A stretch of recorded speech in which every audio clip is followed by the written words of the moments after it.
It's great to have you here and chat to you. It's an interesting topic today, and we're not going to have a really long one today if you're joining us live. It's only going to be a short one. I wanted to chat about when was the right time to grow.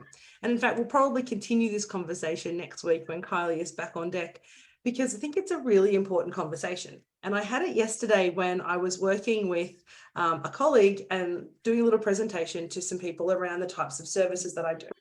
And one of the questions someone said to me is, well, we have people who come to us all the time saying, you know, I need support, but we don't really know what support they need. And often that is the same issue when it comes to growing. You don't actually know when is the right time to grow your business, and you're not quite sure. Important conversation. And I had it yesterday when. Oh, I can hear myself in the background, which is a bit funny. So all sorts of technical issues today, people.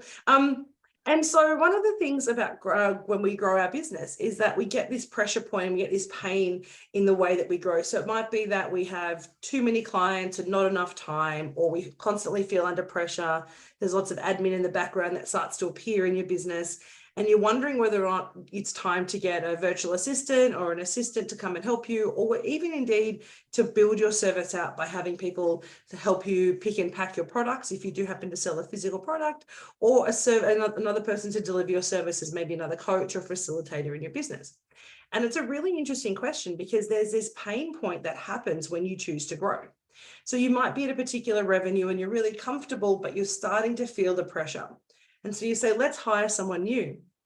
But what we have to remember is when we hire someone new, it's not at a time necessarily where we have revenue to replace that salary. So for a period of time, there will be a dip in your take home or your profit and your profitability purely because we're looking to grow. But there's so much value in this. And in fact, we're looking to do this at the moment with Elephant in the Room. We're getting a lot of really great clients and we're doing so much. We're really loving the work that we're doing, that we're at that pinch point where we say, is it time to get a full-time coach or consultant to come and join us? And if it is, then we need to look at our business structure and say, well, how do we do that so that they can continue to serve the clients in the same way that we've been, that people know us for? But then also, how do we manage that additional expense that happens in the short term and replace that with additional income? And that's the joy of this point of time in the business. We have a period of a dip, but then the value and the opportunity comes because you suddenly have more resources. You suddenly have more bandwidth, and you actually get an opportunity to do more sales and serve more clients because you took that step to grow. And I know when I first started the business, I was, you know, as most entrepreneurs or new business owners, we have to control everything. So there's a period of time I was doing all my administration, all my social media, and all like kind of back end stuff. And then I got my first VA. And then I got Macy and Kelsey, and my world changed because when I've got an amazing team who support what I do, which gives me space in my world to be able to serve clients, which is really where I add value. I don't add value writing invoices, although I still do that in some places. I don't add value in having to make bookings or necessarily kind of checking emails every day, but my team actually allow me to focus on delivering, and they provide all that support. So if you're in a business at the moment and you're getting that pinch point and you're feeling like there's not enough time in the day to be able to do what you need to do, a couple of questions that I want you to ask. I want you to ask, is there anything in your business that you're doing that you actually don't have to do? You know, and that could be administration, it could be your bookings, as I said, it could even be doing some of your sales calls. Are those things that you have to do, or are those things that someone else could do for you?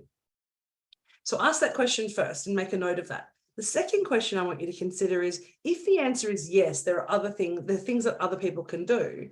When we write those down, is that a single person or is that a specialist person? So do I need a specialist to come in and help me do those tasks? Or can we look at just general administration support? Because that then determines how you want to grow. So for me, when I looked at hiring, when we had Macy and Kelsey join the team, it was because at the administration, that social media management piece for me was becoming a little bit difficult with the amount of clients we were dealing with. And so we had this pinch point where we needed support at the back end so that I could spend time delivering. But I didn't have to do those postings and I don't have to do the scheduling. I write the content and my team and I write that together. But at the time, I really struggled to let go. But as soon as I let go and hired Macy, my world completely changed, because I think at least 20 to 30% of my time was freed up with a task that I don't have to do. So the first question is, are there things that you don't have to do in the business that is actually pulling you away from the revenue generating stuff in your business? So as a consultant, that's delivery, that's coaching, that's face-to-face engagement with clients for me. But if you're a product sell, is it making your product? Is it actually creating engagements with potential retailers or wholesalers of your product, or in fact, just selling your product through your Shopify store or however you choose to sell? So having a look at the tasks that you need to do and the tasks that you don't have to do, and looking at how we can actually get support with that, is a really good way to see whether it's that time to grow. The second way to have a look at is have a look at your revenue. If you've had consistent growth in your revenue and that's been matched with this time pressure, so I'm getting a lot more engagements, a lot more clients, but now my time feels always overwhelmed. I always have too many things to do in the day. That is a point where your business is telling you you're pushing to the edge of the boundaries of your business. And that's a really good time to say, hang on a second, is there a way again that if we've got this pressure and this demand in the business, how can I bring someone into the business and train them up to help deliver the same service?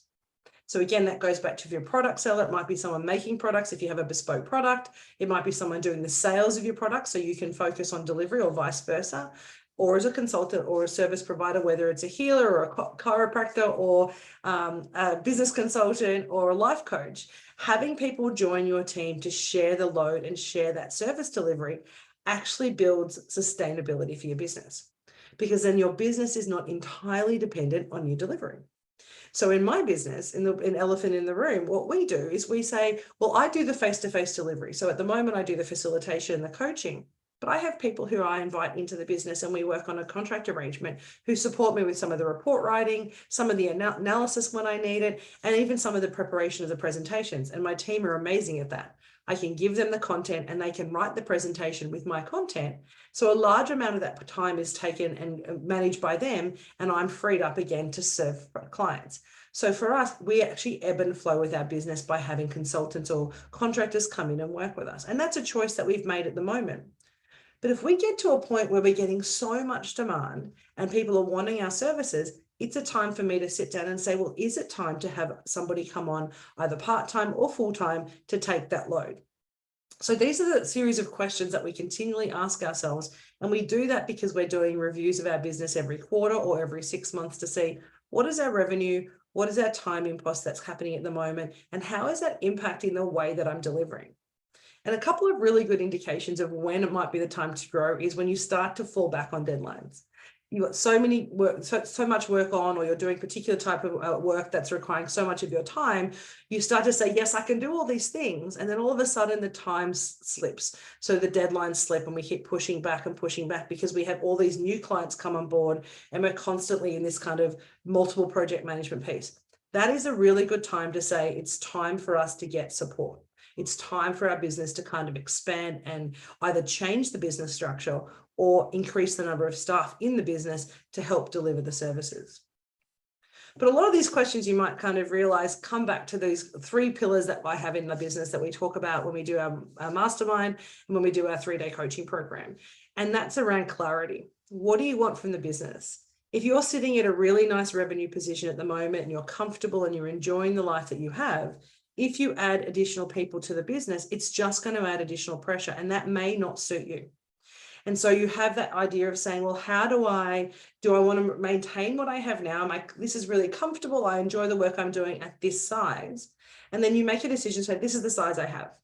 But if you actually say, I really want to grow more, I want to increase my revenue, or I want to expand my footprint, you have to consider how you do that. There's only so many hours in the day to balance between your business and your family and your general life, right?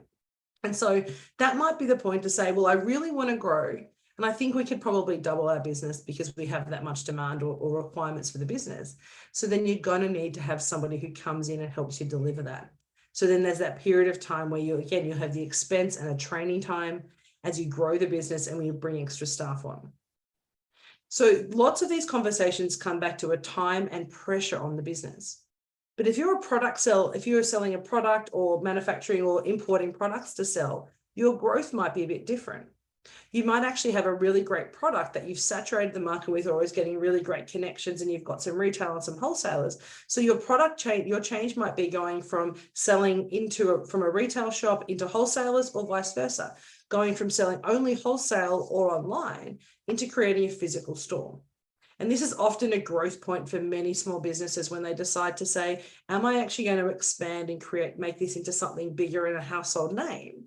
In which case you might need that wholesaling connection, or you might need a physical store or a flagship store so people can come in and see, and you can actually engage with your clients and create a bigger brand, a physical brand by it. But this conversation still comes back to, what do you want your business to look like? Do you have the right structure and processes in place to enable the delivery? Because it's just as fine for me to say, I'm going to go and hire a coach on Monday. But if I don't have good onboarding systems, if I don't have my HR squared away, if I don't have all my ducks in a row before I bring that person on, I'm actually setting me and them up to fail, because we haven't created a situation or environment for them to grow into. And the same applies to physical stores. If you're looking to increase another product line, change the way your distribution channels, all those things requires real clarity and structure around how you actually deliver that growth. So here's the kind of conversation around, and it seems a little bit of a roundabout conversation. If you've ever been on my website, you'll see I have a kind of a squiggly line that talks about the messy middle of business. And that's really where this growth conversation happens. Because before growth actually happens and you get that great expansion, there is a kind of retraction a little bit of the business, whether it's in profit or in sales, while you spend time to grow the business. So this kind of ebbs and flow of business can happen. And if that happens to you, and it's happening to you right now, that's absolutely perfectly normal. For some people, there are unicorns in the business where they can just keep adding people and adding staff, and there's no kind of dip in the market and they keep growing, and that's amazing. But if they've done that, it's generally a high, it's a particular product or service, or that's in such high demand. It's that kind of sanitizer model, right? During COVID, if you sold hand sanitizer, everybody would buy your product. But if you introduced sanitizer in a period of time when it wasn't socialized in the same way, you probably would have expended a lot of money on a product and not had the take up. So as we're looking to grow, we need to consider, where do we want to be in our business? What's the pressure we're feeling? And is this because we're doing too much and we need support in delivering it? Or in fact, are we just doing things we shouldn't be doing? And if we really want to grow the business, what are the systems and structures that we have to enable us to do that? I hope that makes sense for those who are listening and watching. And if you have any questions, let us know in the chat. I'm more than happy to respond to the chat later when we look at Facebook, if you're looking at this live, and coming back to it later. So a couple of key things for today's conversation around when is the right time to grow is, one, are you feeling the pressure of your business expanding? Are you feeling like you don't have enough time in the world? Are you feeling like there's kind of, you're running around doing lots of things that you perhaps shouldn't do? So the first question, if you're feeling that pressure, what can you let go of and what can we delegate, and how do we delegate that? Is it to full-time staff? Is it to virtual assistants and teams like my amazing Macy and Kelsey? And I know with Kylie's team, we've got Honey and Merlin and Christy and a whole lot of other amazing people who work with Kylie's team. So we've done that growth because we recognize we feel the pressure, and by passing off some of the administration tasks or the support task staff that don't need me to do it, it actually allows me to grow the business. And I've seen that tenfold this year. As soon as we added Kelsey to our team, it gave me even more time and more support to Macy so we could continue to grow. And we've seen that growth in spades. And so looking at your business, are you ready to grow is a conversation around pressure around myself. Can I deliver? If I'm feeling like I can no longer deliver, it's a good time to have the conversation around profit, pricing, as well as market share. Do I have this capacity to be able to stretch that out? So lots of things that go into this conversation, and it'd be really great. I know Kylie has been going through this phase over the last couple of years. And in fact, one of the reasons when we first met that we connected is around this conversation of how do we continue to grow the business and how do we structure the business and our pricing and our products to enable us to do that in the most efficient and effective way. So if you're listening and you want to have a question later, pop it in the Facebook chat and we'll come back to you and let you know, and I'll respond to your answer there. We're going to continue this chat next week when Kylie's back online.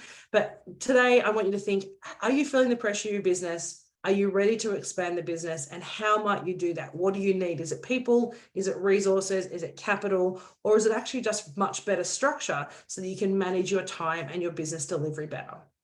So I hope that's been of value today. It's been lovely to chat to you. I do miss my digital BFF, Kylie Mowbray Allen from Hello Media.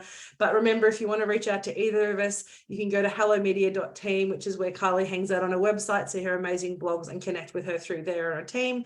Or you can come through us on Facebook or Instagram at Elephant in the Room AU.